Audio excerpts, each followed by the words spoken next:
सबको जय मसीह की। सबसे पहले मैं परमेश्वर पिता को धन्यवाद देता हूँ जिसने ये मौका और ये समय आपके बीच में मुझको बात करने के लिए दिया है। सचमुच हम प्रभु की दया से, प्रभु की कृपा से और उसके नाम की वजह से आज जिंदा है। आइए हम प्रार्थना करें, फिर वचन में जाएंगे। प्यारे परमेश्वर पिता, तेरे नाम को हम धन्यवाद देते हैं।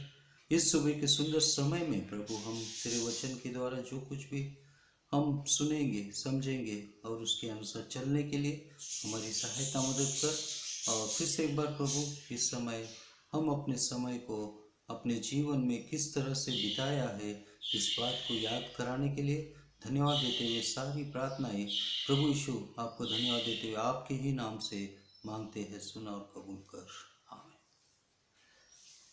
प्यारे भाइयों, मैं जब 2019 से और 2021 के बीच में जब टीवी में देख रहा था कि लोग किस तरह से अपने समय को अपने घर में व्यतीत करते हुए दिखा रहे थे, बहुत से स्टार्स और बहुत से एक्टर्स और बहुत से पॉलिटिकल्स लीडर्स वो अपने समय को एक्सरसाइज में या कुछ सीखने में, कोई सोने में, कोई खाना पकाने में अपने समय को बिता रहा था और कोई अपने परिवार के साथ में समय बिता रहा था। और ऐसे समय में मुझको एक सवाल आया कि मैंने अपना समय कैसे बिताया। आज हम जब परिवार में देखते हैं तो 2019 से आज तक 21 तक सबसे ज़्यादा हमने क्या किया है, सबसे ज़्यादा मेरा ऑब्जर्वेशन है कि हमने टीवी को देखा है। और टीवी में आज सबसे ज़्यादा बिजनेस किसका चल रहा है, तो वो है न्यूज़। जो समाचार देने वाले लोग हैं और उनके ऊपर लोग विश्वास करके उनके न्यूज़ को वो हमेशा देखने के लिए तरसते हैं। और इस तरह से कितने लोग कोरोना से मारे गए, कितने लोगों को समाधि में जगह नहीं मिली, कितने लोगों के पास पैसा नहीं, कितने लोगों ने वैक्सीन लिया, कितने लोगों ने वैक्सीन नहीं लिया, किस तरह से पॉलिटिकल पीपल लोगों के साथ बर्ताव कर रहे हैं। इन सारे बातों को देखते हुए हम एक बात को भूल गए कि हम लोग ये देखते हुए हम सिर्फ दोष लगाना सीखे हैं। और उससे भी ज़्यादा महत्वपूर्ण क्या है, इस 2 साल में हमने जो एक बहुमूल्य समय था उसको हमने खो चुका है। बहुत से बार एक बात को कहा जाता है, टाइम इज मनी। आप भी सोचते होगे शायद ये बात सच होगी। हाँ मेरे प्रिय भाइयों, अगर आपके लिए समय बहुमूल्य है, क्यों? टाइम इज नॉट मनी, लेकिन time is more than precious than the money.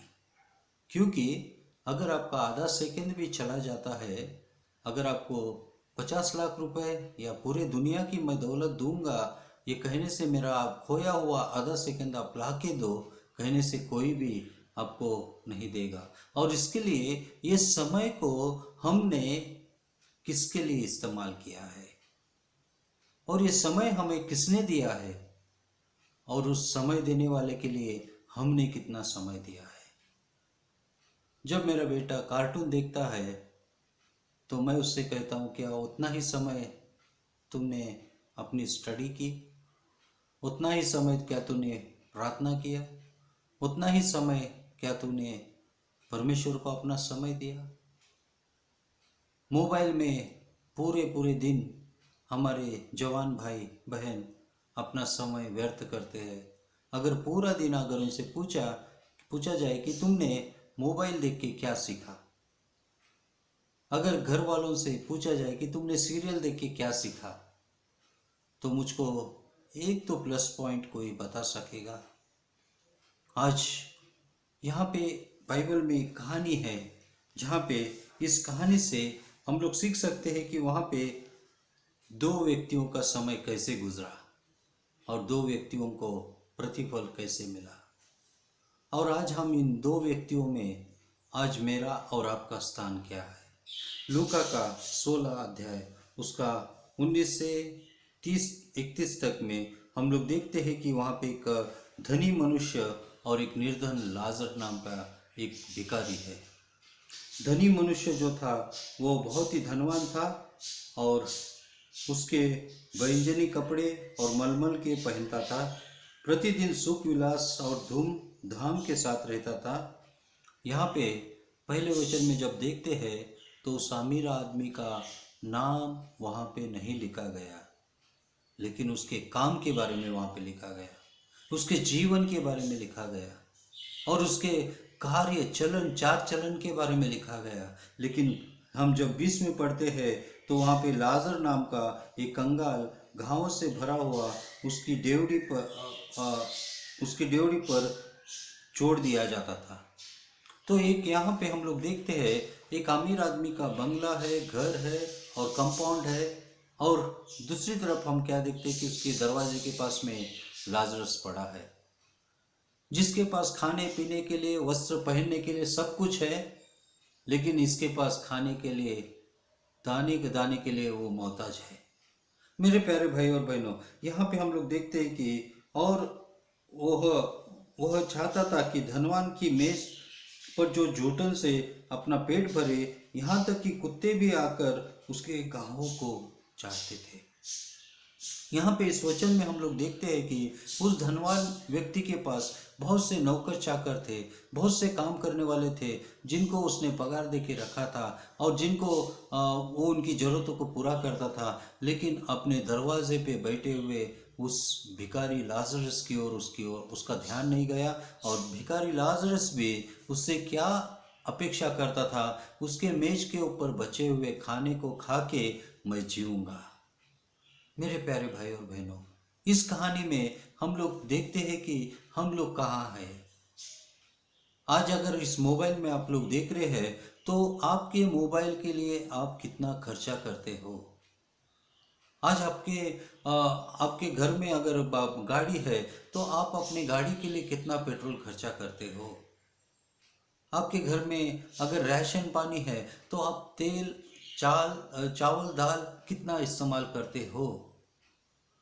और उसी तरह से जो हमारे आसपास में, जो सोसाइटी में है, जो समाज में है, उनके लिए हम लोग क्या कर रहे हैं। मेरे प्रिय भाइयों और बहनों, हमारे जीवन में परमेश्वर ने हमको ये बहुमूल्य समय के साथ में हमको बहुत सा मदद करने के लिए मौका भी दिया है। न जाने कितने लाजरस आज हमारे आसपास में घूम रहे हैं। आज हमारे प्यार के द्वारा और हमारे व्यवहार के द्वारा क्या हम उनको बता रहे हैं कि हम यीशु मसीह के लोग हैं।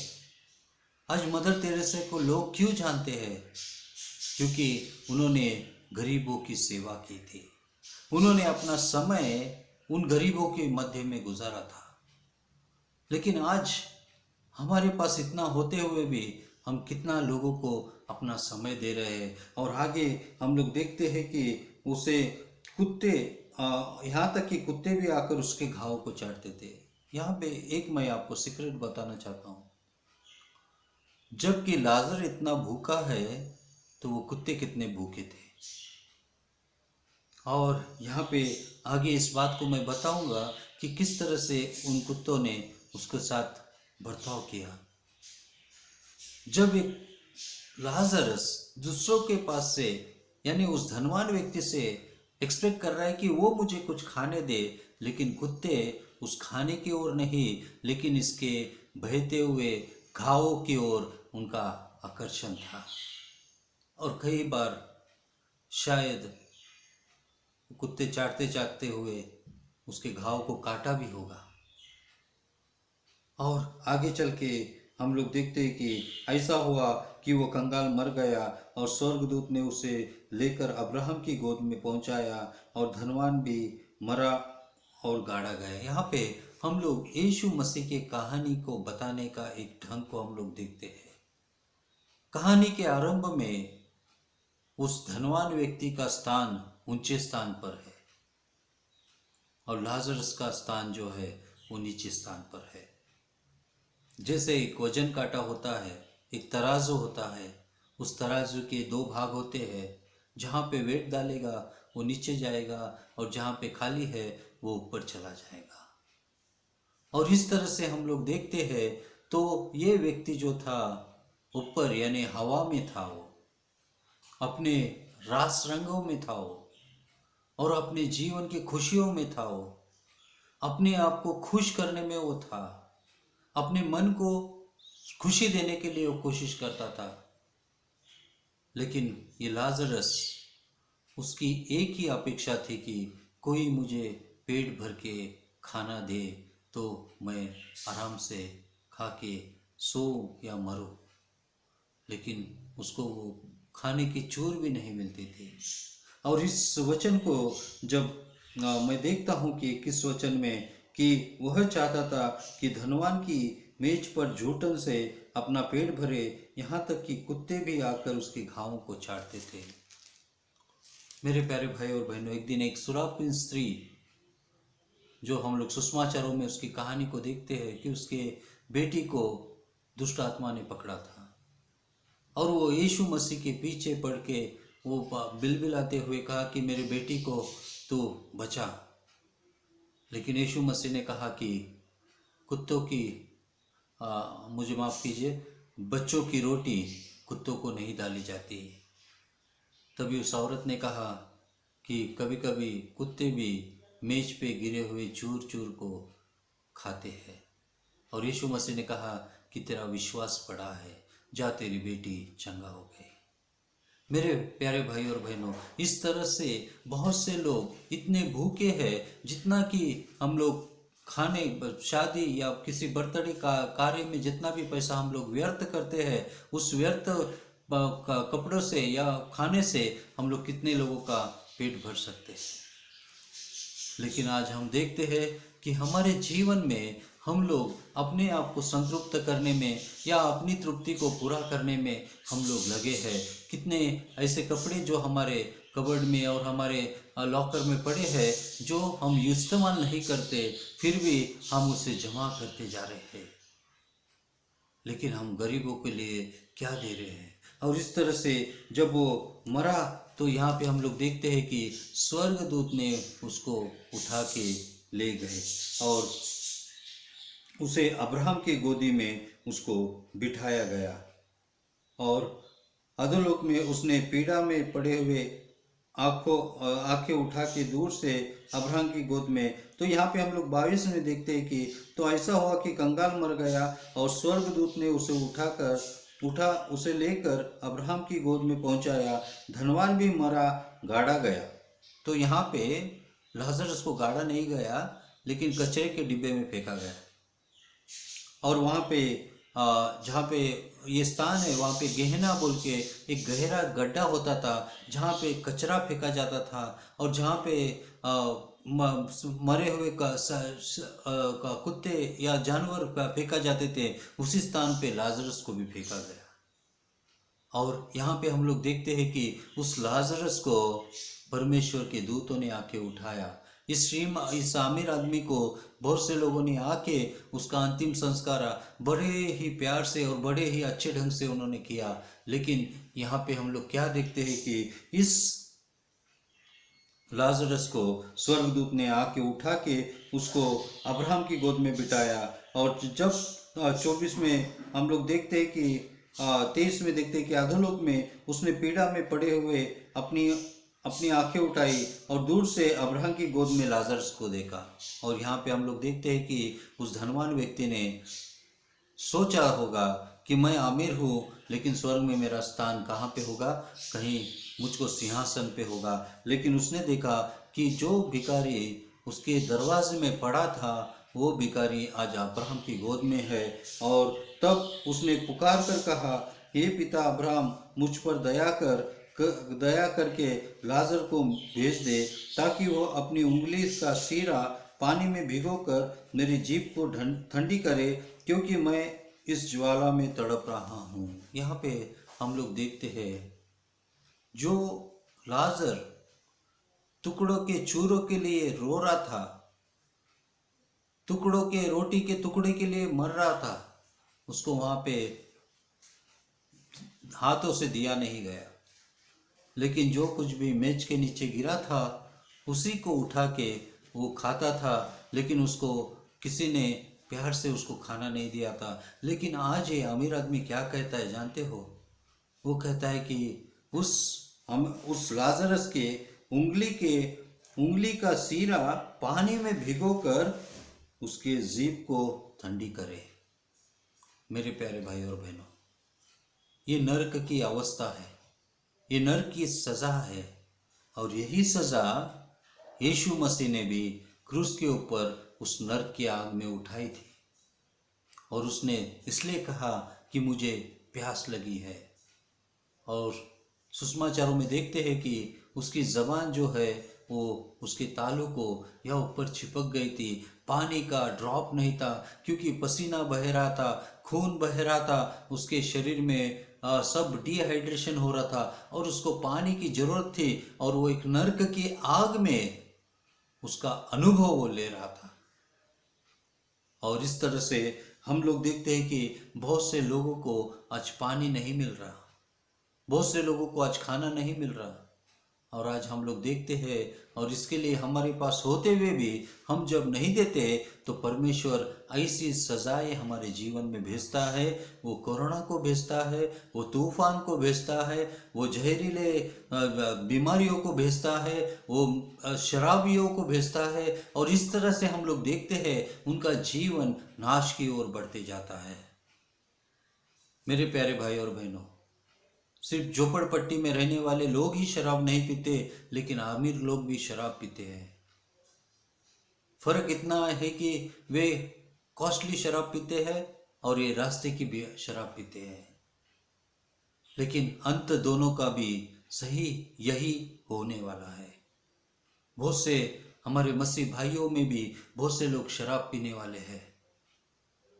अपने परिवार को संभालने के लिए उनके पास पैसा नहीं, लेकिन अपने शरीर की आस पूरी करने के लिए वो शराब पीना चाहते हैं। मेरे प्यारे भाई और बहनों, इस शराब की लत से अपने जीवन को खराब मत करो, पारिवारिक जीवन को, रिश्ते को खराब मत करो। अपना समय आप अच्छे कामों के लिए व्यतीत करो। और आगे चल के हम लोग देखते हैं कि परंतु अब्राहम ने उससे कहा, हे पुत्र, स्मरण कर कि तू अपने जीवन में अच्छी वस्तुएं ले चुका है, वैसे ही लाजरस बुरी वस्तुएं, परंतु अब यहाँ शांति पा रहा है, तू तड़प रहा है। कहने का तात्पर्य इतना है कि तूने पृथ्वी पे बहुत ही अच्छा मनोरंजन सा जीवन तूने बिताया है। नौकर चाकरों के बीच में गाड़ी बंगला सब कुछ होते हुए भी तूने गरीबों को कुछ नहीं दिया। और आज जो सुख तूने उस पृथ्वी पे भोगा था वो कुछ समय के लिए था, क्योंकि हम सब जानते हैं कि एक आदमी जब पैदा होता है तो एक दिन उसको मरना है, और मरना तो निश्चित है। और मरने के बाद हमको स्वर्ग या नरक, दो रास्तों का चुनाव करना है। और इसके लिए हमारे कार्यों से भी परमेश्वर हमको प्रतिफल देने वाला है, क्योंकि मत्ती के 25 अध्याय में जब हम लोग वहाँ पे देखते हैं कि वहाँ पे यीशु मसीह कहता है कि जब मैं भूखा था क्या तूने मुझको रोटी दिया, जब मैं प्यासा था क्या तूने मुझको पानी दिया, जब मैं नंगा था क्या तूने मुझको कपड़ा दिया, जब मैं परदेसी था क्या तू मुझको अपने घर में लिया, जब मैं जेल में था तभी क्या मिलने तू मुझको आया, जब मैं हॉस्पिटल में था क्या तू मुझको मिलने आया। अगर तू इनमें से किसी को भी मिलने नहीं आया तो तूने मुझसे नहीं मिला। और इसके लिए मेरे प्यारे भाई और बहनों, समाज सेवा भी हमारे लिए उतनी ही महत्वपूर्ण है जितना कि हमारा विश्वास करना महत्वपूर्ण है, जितना कि प्रभु का वचन पढ़ना जरूरी है। और इसके लिए हमारे कमाई के कितना पैसा हम लोग गरीबों के लिए दे रहे हैं, क्योंकि वचन में एक बात कहा जाती है कि जन सेवा जो है वो ईश्वर की सेवा है। और इस समय में हम लोग अपने घरों में जो भी आता है, जो भी मिलता है, उससे हम लोग खुश हैं। लेकिन ऐसे बहुत से परिवार है, अगर वो काम नहीं करते तो उनको कर्जा लेना पड़ता है। अगर एक महीना काम नहीं करते कर्जा लेना पड़ता है, और 3-4 महीना अगर पगार उनको काम नहीं मिलता तो कर्जा फेड नहीं सकते, और इसके लिए उनके बाद में उनको अलग अलग लतें शुरू हो जाती है। और इसी समय में अगर हम लोग उनकी छोटी छोटी आवश्यकताएं अगर 30 लोग भी मिलके अगर हम मिलके करेंगे, अगर एक परिवार में अगर 5 लोग अगर जॉब करते हैं तो सब लोग अगर 1,000 रुपये भी दे के एक परिवार को आप बचाएंगे या एक परिवार की ज़रूरतों को पूरा करेंगे, जैसे कि तेल है, शक्कर है, चावल है, गेहूँ है, इस तरह से आप उनको जाके हर महीना देंगे तो प्रभु परमेश्वर आपको जरूर आशीष देगा। और इस समय हम लोग अपने बर्थडे के लिए कितना खर्चा करते हैं, शादी ब्याह के लिए कितना खर्चा करते हैं, लेकिन क्या हम लोग समाज के लाजर को कितनी मदद करते हैं। और आगे चल के हम लोग क्या देखते हैं कि 26 में इन सब बातों को छोड़ हमारे और तुम्हारे बीच में और यहाँ पे हम लोग देखते हैं कि अब्राहम कह रहा है कि इन बातों को सब छोड़ हमारे और तुम्हारे बीच में एक भारी गड्ढा ठहराया गया है, जो यहाँ से उस पार तुम्हारे पास जाना चाहे वे न जा सके, और न कोई यहाँ इस पार हमारे पास आ सके, ना आना चाहे पर आ न सके। तो यहाँ पे इसके मध्य में हम लोग देखते हैं कि परमेश्वर ने जैसे हमने यानी उस धनवान व्यक्ति ने लाजरस के साथ में अपना डिस्टेंस मेंटेन किया था। अभी जैसे कोरोना में कहा जाता है कि डिस्टेंस मेंटेन करो, एक दूसरे से रिश्ता मत बढ़ाओ, लेकिन उनकी ज़रूरतों से रिश्ता बढ़ाना चाहिए था। लेकिन यहाँ पे वो चाहता तो उसके साथ में रिश्ता बढ़ा सकता था, वो चाहता तो उसकी हेल्प वो कर सकता था, लेकिन सब कुछ होते हुए भी उसने कुछ नहीं किया। और आगे हम लोग देखते हैं कि 27 में कहता है तो हे पिता, मैं तुझसे विनती करता हूँ, तू उसे मेरे पिता के घर भेज, क्योंकि वहाँ मेरे 5 भाई है, और उनके सामने गवाही दे। और यहाँ पे वो कहता है कि तू लाजरस को जिंदा करके क्या कर, तू मेरे 5 भाइयों के पास भेज, क्योंकि इस जगह का एडवर्टाइजमेंट तू उनको करने के लिए लाजरस को वहाँ पे भेज दे। लेकिन इब्राहिम कहता है कि वहाँ पे तो बहुत से सेवक है, वहाँ पे तो मूसा का धर्म ग्रंथ है, वहाँ पे तो बहुत से लोग हैं। जब वो जिंदे लोगों की बात को नहीं सुनते तो मरे हुए जिंदे होके जाने के बाद उनकी बात क्या सुनेंगे। मेरे प्यारे भाई और बहनों, इस सुबह के समय में एक बात का ध्यान रखना चाहिए, लोग क्या करते हैं, लोग क्या कहते हैं और लोग क्या देते हैं, इन बातों को छोड़ के मैं क्या करता हूँ, मैं क्या देता हूँ। दूसरों को दोष देना छोड़ दीजिए। अभी तो हमको संभलना चाहिए, क्योंकि परमेश्वर का क्रोध इतना है कि हम एक दूसरे के साथ बात करने के लिए आज हमारे पास ताकत नहीं, एक दूसरे के साथ में मिल के चलने के लिए हमारे पास ताकत नहीं।